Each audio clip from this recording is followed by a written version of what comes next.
Hi everyone, welcome to Telugu pavilion. నిన్నటి match అందరు చూసుంటారు.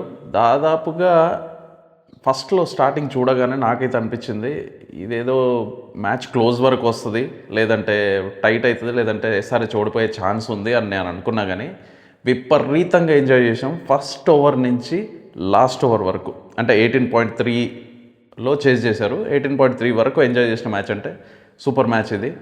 అండ్ ఫస్ట్ ఆఫ్ ఆల్ మీకు ఏమనిపించింది? ఎక్కడ రాజస్థాన్ ఓడిపోయింది, ఎక్కడ ఎస్ఆర్హెచ్కి మొమెంటం వచ్చింది? జస్ట్ ఒక్కసారి కమెంట్లో చెప్పండి. నిన్న నైట్ మ్యాచ్ చూసేటప్పుడు మాత్రం ఖచ్చితంగా ప్రతి ఒక్కరికి ఇది వచ్చి ఉంటుంది డౌట్. మన వాళ్ళు పవర్ ప్లే మంచిగా ఆడితే ఖచ్చితంగా ఈ మ్యాచ్ విన్. కానీ పవర్ ప్లేలో మాత్రం 89 రన్స్ కొట్టడం అదే first plus point. Travis Head out అయినప్పుడు మాత్రం కొంచెం టెన్షన్ అనిపించింది, ఎందుకంటే సేమ్ కైండ్ ఆఫ్ బాల్కి ట్రావిస్ హెడ్ అవుట్ అయ్యారు. సరే, first of all Rajasthan Royals బ్యాటింగ్ని ఒకసారి అనాలిసిస్ చేసుకుంటే ఏదైతే జరగకూడదు అనుకున్నామో అదే జరిగింది. వైభవ్ సూర్యవంశీ తను ఎప్పుడెప్పుడు అవుట్ అవుతాడా, సరే 10 రన్లు అవుట్ అయిపోతాడు, 20 రన్లు అవుట్ అయిపోతాడు అని అనుకున్నాం. కానీ తీసుకెళ్ళి ఎక్కడో కూర్చోబెట్టాడు 103 రన్స్. కానీ రాజస్థాన్ రాయల్స్ బ్యాటింగ్కి మాత్రం తను 35 బాల్స్లో 35 ఆర్ 36 బాల్స్లో 100 చేశాడు, 37 బాల్స్లో టోటల్ రన్స్. సో ఓవరాల్గా వైభవ్ సూర్యవంశీకి మాత్రం క్లాప్స్. ఎందుకంటే నిజంగా వైభవ్ సూర్యవంశీ అట్లాంటి ఇన్నింగ్స్ ఆడకపోతే రాజస్థాన్ రాయల్స్ డెఫినెట్గా అంత స్కోర్ చేసేది కాదు. ఎందుకంటే వైభవ్ సూర్యవంశీ తప్ప ఆ బ్యాటింగ్ లైనప్లో ఎవ్వరూ కరెక్ట్గా ఆడలేదు except Donovan Ferreira. And Dhruv Jurel కొంచెం స్టాండ్ ఇచ్చాడు, but very less strike rate. T20లో ఆ స్ట్రైక్ రేట్ అయితే మనం ఎక్స్పెక్ట్ చేయం. బట్ డోనవన్ ఫెరెరా కొంచెం బాగా ఆడాడు. అతను ఆడేటప్పుడు మాత్రం ఖచ్చితంగా 250+ స్కోర్ మళ్ళీ ఏదో ఉంది, 250+ స్కోర్. పంజాబ్ ఏదైతే చేజ్ చేసినట్టు మనం కూడా చేజ్ చేస్తామా అనేది అనిపించింది, కానీ ఎక్కడో డౌట్ ప్రతిసారి అవుతుందా అది అని.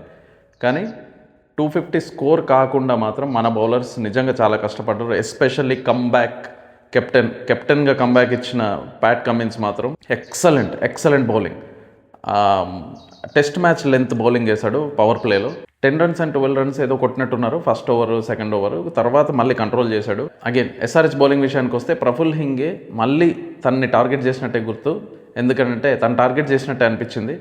ఎందుకంటే ఫస్ట్ ఓవర్లోనే 4 సిక్సెస్తోనే వైభవ్ సూర్యవంశీ తను ఏం చేయాలనుకుంటున్నాడో చెప్పేశాడు. ఎందుకంటే ఫస్ట్ ఓవర్ కాగానే ప్రఫుల్ హింగేని పక్కన పెట్టేశారు, వెంటనే ప్యాట్ కమిన్స్ గెట్ ఇన్ అయ్యాడు. ప్యాట్ కమిన్స్ మాత్రం ఎక్సలెంట్గా బౌలింగ్ చేశాడు, చాలా కంట్రోల్ చేశాడు. ఒక బౌలర్ ఫుల్ రన్స్ ఇస్తున్నాడు, నెక్స్ట్ ఓవర్ వచ్చి ప్యాట్ కమిన్స్ వచ్చి కంట్రోల్ చేస్తున్నాడు. That's what actual requirement and that's what Pat Cummins has been doing from all the years. And Eshan Malinga excellent bowling చేశాడు. 38 రన్స్ చాలా ఎక్కువ కనిపిస్తుంది, but he really bowled very well.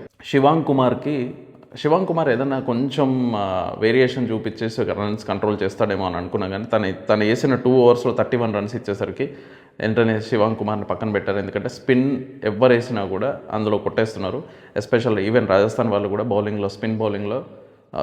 స్పిన్కి bowling ఎక్కువ ఇవ్వలేదు. రవీంద్ర జడేజా అయినా కూడా, రవి బిష్ణు అయినా కూడా 1 ఓవర్ ఇచ్చారు వాళ్ళకి. ఇంకపోతే Nitish Kumar Reddy 2 overs 20 runs 1 wicket, excellent bowling. Again Nitish Kumar Reddy అక్కడ 15 runs 16 runs ఉన్న వైభవ్ సూర్యవంశీ కొడుతుంటే నితీష్ కుమార్ రెడ్డి చాలా కంట్రోల్ చేసి 10 ఎకానమీతో 2 ఓవర్స్లో 20 runs ఇచ్చాడు, which is very good. And wicket తీశాడు. ఇక రాజస్థాన్ బ్యాటింగ్ విషయానికి వస్తే వాళ్ళు ఓడిపోయింది, నాకు తెలిసి నా అనాలిసిస్ ప్రకారం రాజస్థాన్ బ్యాటింగ్ ఓడిపోయింది డాట్ బాల్స్ వల్ల.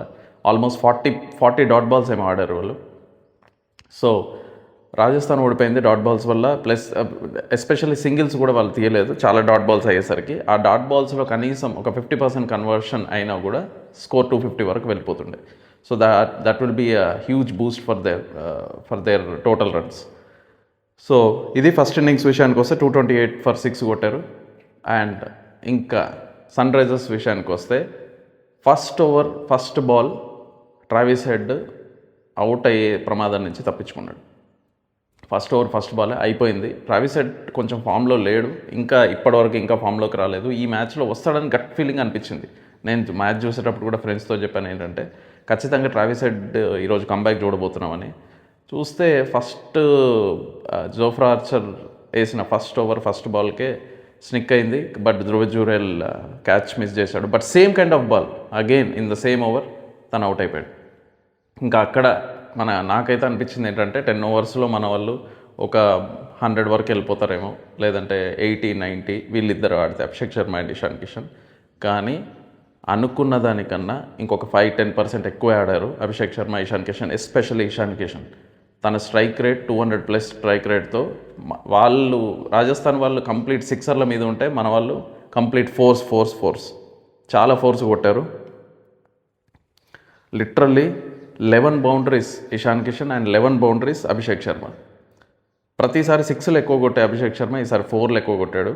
తను స్కోర్ చేసిన 57 రన్స్లో 50 రన్స్ బౌండరీస్ త్రూనే వచ్చాయి. అండ్ ఇషాన్ కిషన్ వీళ్ళిద్దరూ అవుట్ అయ్యే టైంకి ఆల్మోస్ట్ మ్యాచ్ సన్ రైజర్స్ చేతిలోకి వచ్చేసింది. అండ్ ద సేమ్ థింగ్ తర్వాత వచ్చిన హెన్రిక్ క్లాసెన్ మంచి స్ట్రైక్ రేట్తో చేజింగ్ కాబట్టి తను లాస్ట్ వరకు ఉండాలి అనే ఇంటెన్షన్తో ఆడినట్టున్నాడు. ఎక్సలెంట్ స్ట్రైక్ రేట్తో చాలా బాగా ఆడాడు. అండ్ ఇంకా నెక్స్ట్ వచ్చిన నితీష్ కుమార్ రెడ్డి ర్యాంప్ ఆడిచ్చాడు ఉన్నంతసేపు.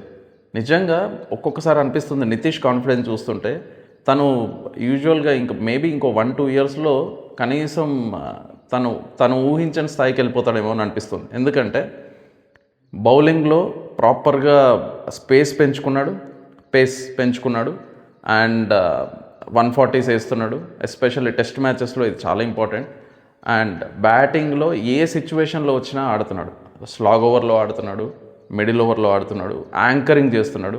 So definitely Nitish Kumar Reddy is our future prospect in terms of Indian cricket for all 3 formats. So ఓవరాల్గా చూసుకుంటే మ్యాచ్ ఓడిపోయింది మాత్రం బ్యాటింగ్లో డాట్ బాల్స్ వల్ల. బౌలింగ్ సైడ్ వచ్చేసరికి sorry to say this, Riyan Parag captaincy వల్ల ఓడిపోయింది. ఇంకొక ఓవర్ పవర్ ప్లేలో జోఫ్రా ఆర్చర్కి ఇచ్చుంటే ఇంకొక వికెట్ పడేది అనేది నా పాయింట్. బట్ 2 ఓవర్లు కాగానే తనని లాస్ట్ వరకు క్యారీ చేయడానికి జోఫ్రా ఆర్చర్ని ఉంచుకున్నాడు.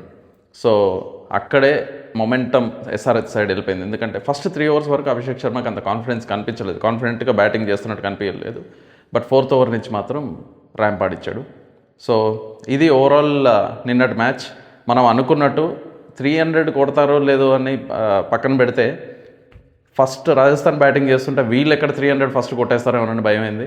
బట్ ఓవరాల్గా రాజస్థాన్ మళ్ళీ ఒకసారి సన్ రైజర్స్ చేతిలో ఓడిపోయింది. అండ్ మనం ఇప్పుడు 3rd ప్లేస్లో స్టిఫ్గా ఉండబోతున్నాం.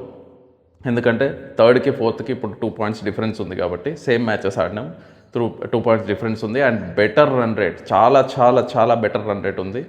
సో నాకు తెలిసి ఇంకా నెక్స్ట్ 6 మ్యాచెస్లో ఒక 3 మ్యాచెస్ గెలిచినా కూడా మనం ప్లే ఆఫ్స్లో ఉంటాం. But our target is number 1 and 2 position, which is not easy. Punjab is super ఫామ్లో ఉంది.